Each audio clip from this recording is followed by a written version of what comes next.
So, itong ating ika-35 taong anibersaryo, kung bakit ibang-iba siya sa mga nakalipas nating anibersaryo. And doon sa team, yung revelation na yun. Ang Diyos mismo na nagsimula ng magandang bagay sa ministeryong ito. Patungkol sa pamumuhay kagaya ng Panginoon Kristo, siya mismo rin ang magtatapos. Itong revelation ito ay isang finality. If you would, the term conclusion na pinagtibay ng Diyos.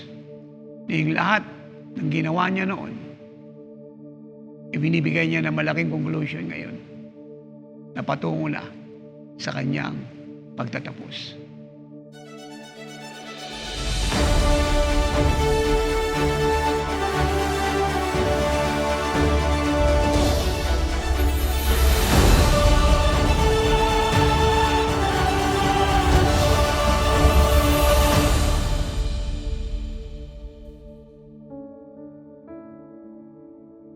Glory to God.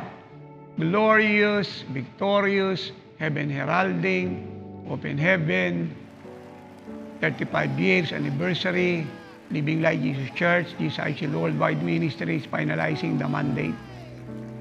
Napakadakila ng gagawin ng Diyos sa anibersaryong ito. At kung bakit ko sinabi yun, pagkat hindi siya gumagawa ng kagaya lang na nakalipas. Ang sabi ng Isaiah 43:18-19, Behold, and that is God who is speaking, I am doing a new thing.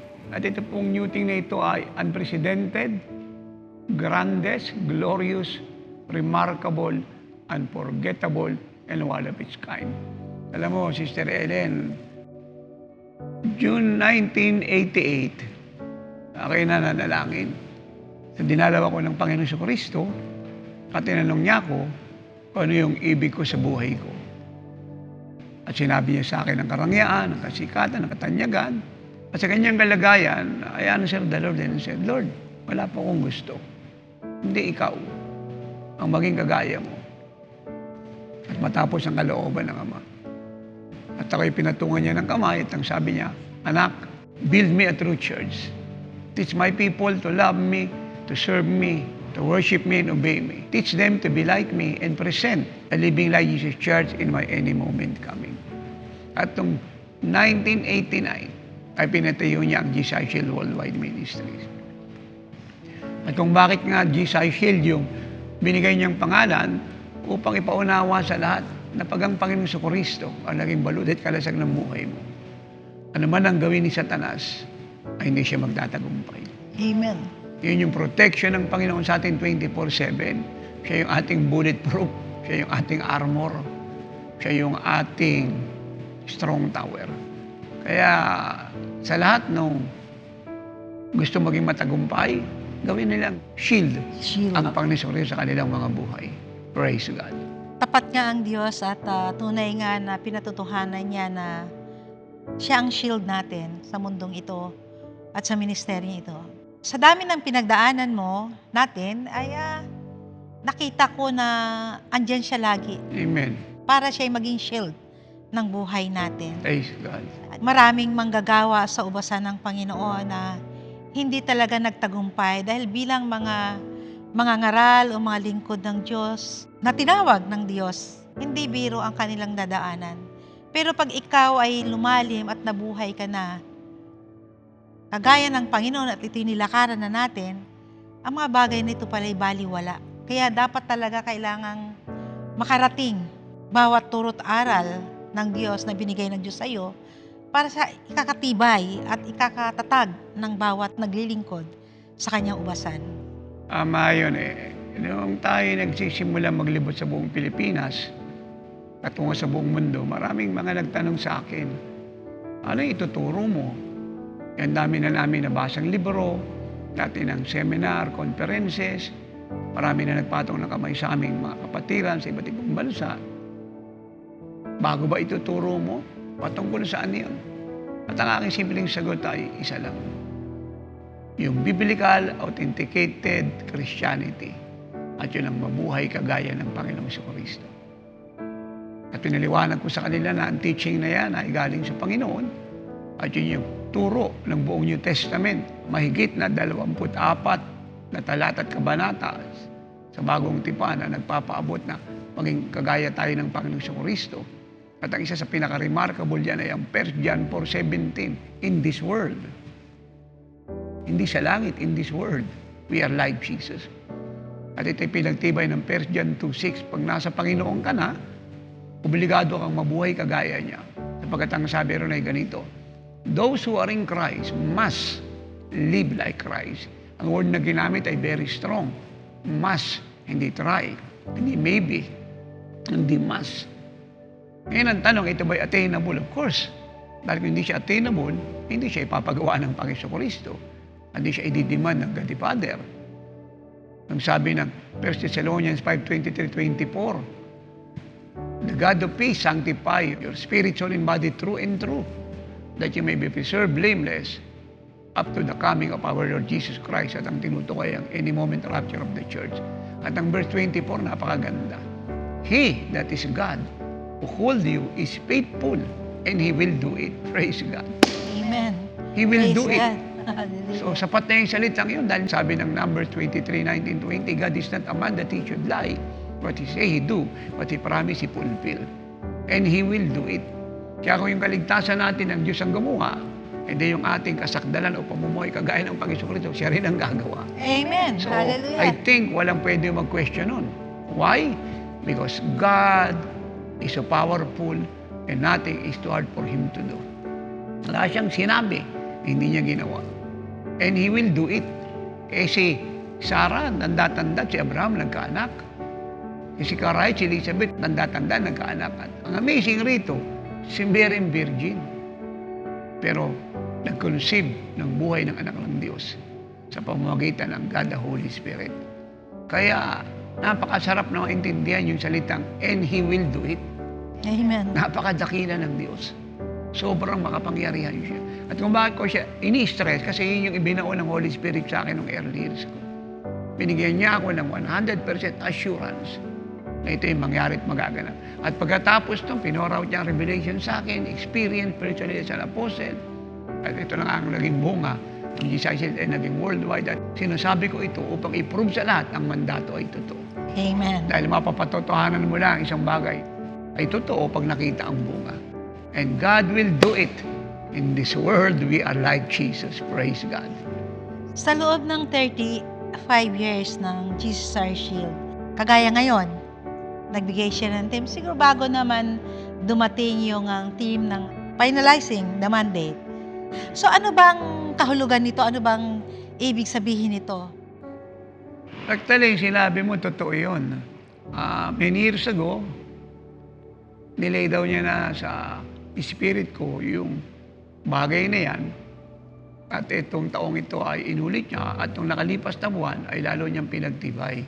So ano bang ibig sabihin ng finalizing the mandate? So ang ibig sabihin nun, yung ating pagiging kagaya ng Panginoon Kristo ay kanya nang dinadala sa kaganapan. Amen. Kaya dapat Hallelujah. magalak ang church. Amen. Again, sasabihin na naman ng marami, paano mangyari yon? God is faithful and He will do it. We have to believe God. We must believe God. That is the Word of God. For nothing is too hard for God to do. Ang gawin lang natin, number one, ay tanggapin ang revelation na may kagalakan. Ikalawa, paniwalaan ang mga pangako niya. Amen. Ikatatlo, sundin ang mga utos niya. And that's it. Amen. In this world, we are like Jesus. Hallelujah.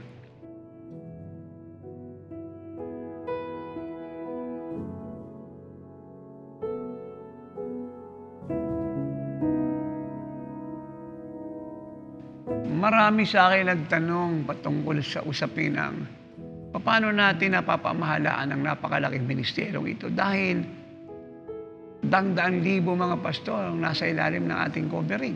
Tapos ang full-time sa ministry ay napakadami. Maabot tayo ng libo at patuloy pa siyang dumadami. At yung ating chapter sa buong Pilipinas, literal ay kinover ang 82 provinces.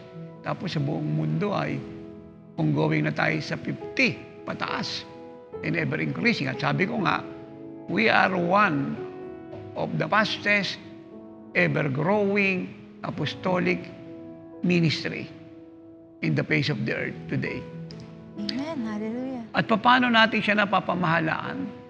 Ang simple kong sagot sa kanilang lahat ay ito. Nakadepende tayo sa Panginoong Jesucristo. Basic rule yun eh. Yun ang tinuro niya sa akin noong early years ko. Kung sinong may-ari, siya ang masusunod. Ang ginawa lang natin, nanalangin, nagtanong sa Kanya, naghintay ng order niya, at pag siya nagsalita, yun na yun. Kaya nga pinamemorize niya sa akin ang Bible, ang buong New Testament, upang pag ako'y napuno ng salita niya, mamumunga yun, at ang bunga ay buhay niya at ang tagumpay ng ministeryo.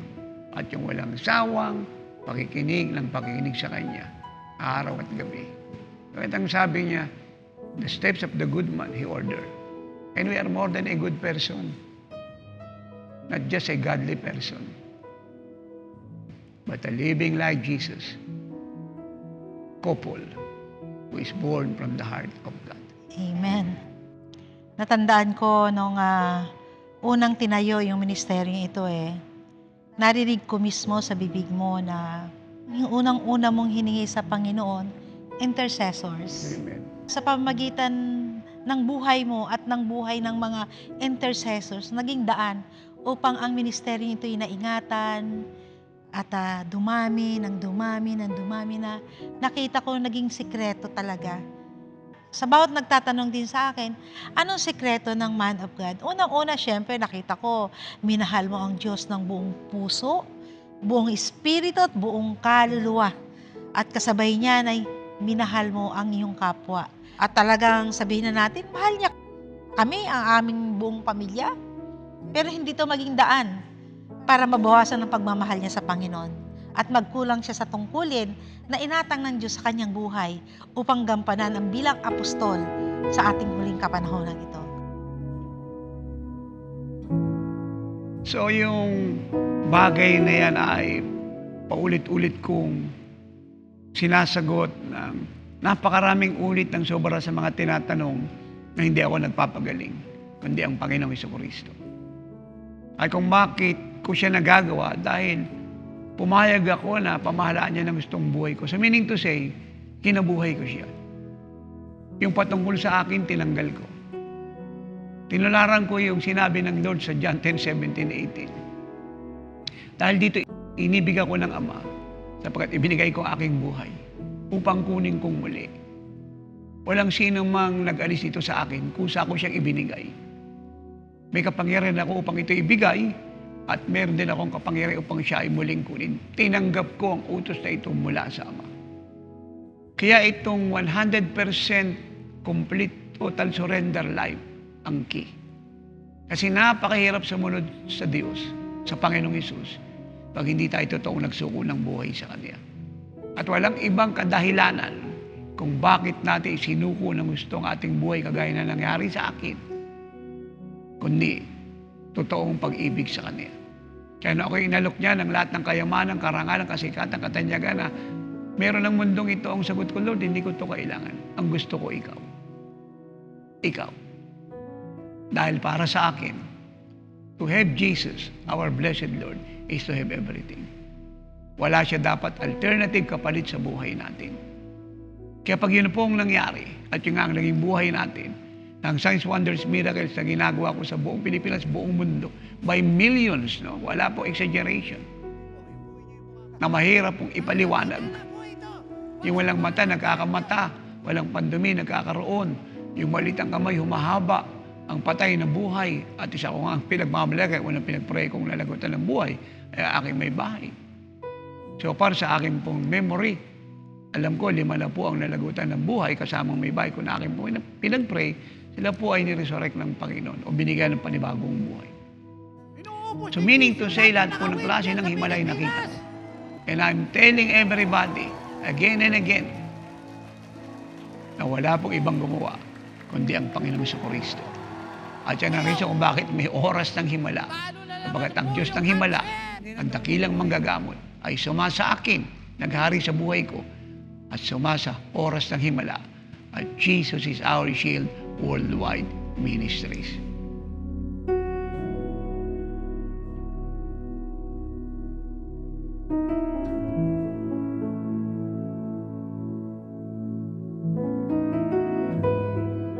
Unang-una, syempre, yung pag-ibig. Pag-ibig ko sa'yo. At pagtitiwala at paniniwala sa mandatong pinagkatiwala ng Diyos sa'yo. At higit sa lahat, ang pananalangin na naging ugali ko na kahit saan ka magpunta, naiwan man ako dito sa Pilipinas, pumunta ka man ng ibang bansa, pero kasama pa rin ako sa pamamagitan ng panalangin. Ang buhay mo, nakita ko naman talaga na kung gaano ka katotoo sa Diyos, paano ka naging tapat, nagmahal sa Diyos. Kaya ang pagtitiwala na yan ay talagang sabihin na natin, totoong pagtitiwala. Kasi naging totoo ka. Hindi darating sa akin ang pagtitiwalang totoo kung hindi ka naging totoo. Hindi lang sa akin, hindi lang sa mga apo natin, sa mga anak natin, kundi sa buong mundo na kung saan nagtiwala sa iyo. Dahil kung ano ka sa pulpito at ano ka sa tahanan, at kung ano ka sa pag-iisa mo, hindi ka nagbabago. Lahat ng sinasabi mo ay totoo. Kaya gayon na lamang ang buhay kong ito na masasabi kong nagtiwala talaga ako sa iyo. Dahil lagi ko nga sinasabi, walang ibang pwedeng pagtanungan kung ano ka sa harapan ng Diyos, kundi ako bilang asawa mo.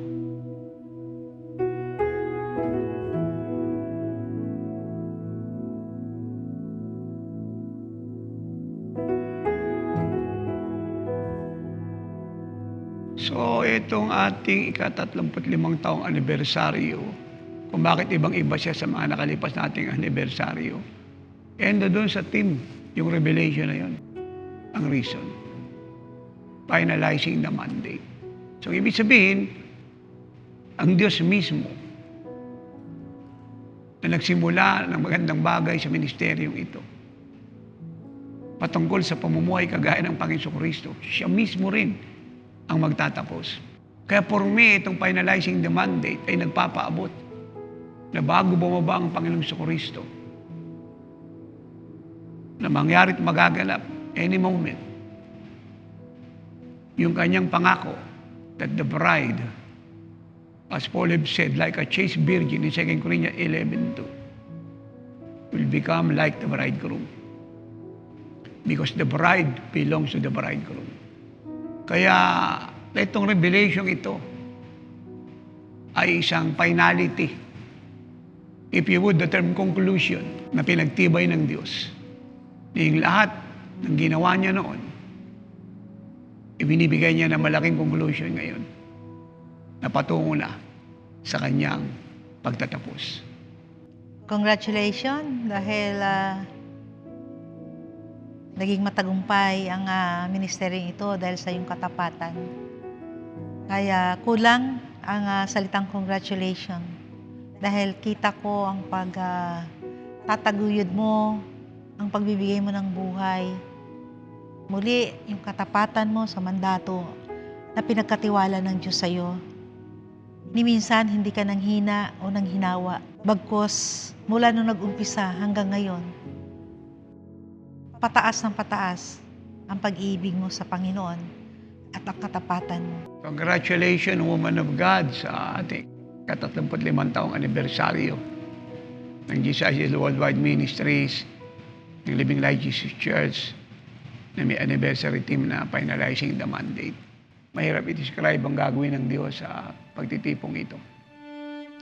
Hindi lamang yung signs and wonders at miracles ay very tangible at evident, kundi yung manifest presence ng God the Holy Spirit. Talagang overwhelming. I believe with all of my heart na ang lahat ng pupunta rito ay makakaranas ng isang karanasang hindi pa nila naranasan. Isang uri ng karanasang nagiging daan upang lalo silang ma-fall in love sa Panginoong Kristo at magbibuild ng faith nila para ikabuhay ang kanyang buhay. Taon-taon, pinatutuhanan ito ng Diyos sa ministeryong ito na kung saan, alam nyo, walang umuwing bigo sa bawat pagdalo. Sa bawat may kaarawan, tayo po ay may daladalang regalo para sa may kaarawan. Subalit sa Jesus Our Shield Worldwide Ministries, siya po ang nagbibigay ng regalo. Amen. Regalo na kung saan hindi kayang unawain ng tao. mga dakilang himala, mga bulag, makakita, bingi, makakarinig, pilay, makakalakad. At hindi lang po yan. Kung kayo po may mga problema, ano mga dala-dala nyo, uuwi po kayong wala na kayong dala-dala dahil lahat ng ibig nyong mangyari sa inyong buhay, glory to God, ay sasagutin ng Panginoon. Amen. On the spot. Kaya Praise God. patuloy namin kayong inaanyayahan sa araw na yan. Magdala po kayo ng mga may sakit at karamdaman. Ano man ang kalagayan nila, dalhin niyo po sila. Bahala po ang Diyos na kung saan ay gumawa ng dakilang himala sa kanilang buhay. Kaya inayayahan ko ang lahat na makiisa, dumalo, mag-anyaya, manawagan, mag-message, gamitan yung mga Facebook, mga messenger, ang inyong mga cellphone, paabutan ang inyong pamilya, kapitbahay, kaibigan, kapatiran sa pananampalataya, kasama sa negosyo, sa trabaho, paabutan ang lahat ng dapat ating paabutan sa bawat bansa sa pamamagitan ng Facebook. Dadating po October 9 and 10, yun po yung Wednesday, Thursday, magkita-kita po tayo sa ating pong worship center.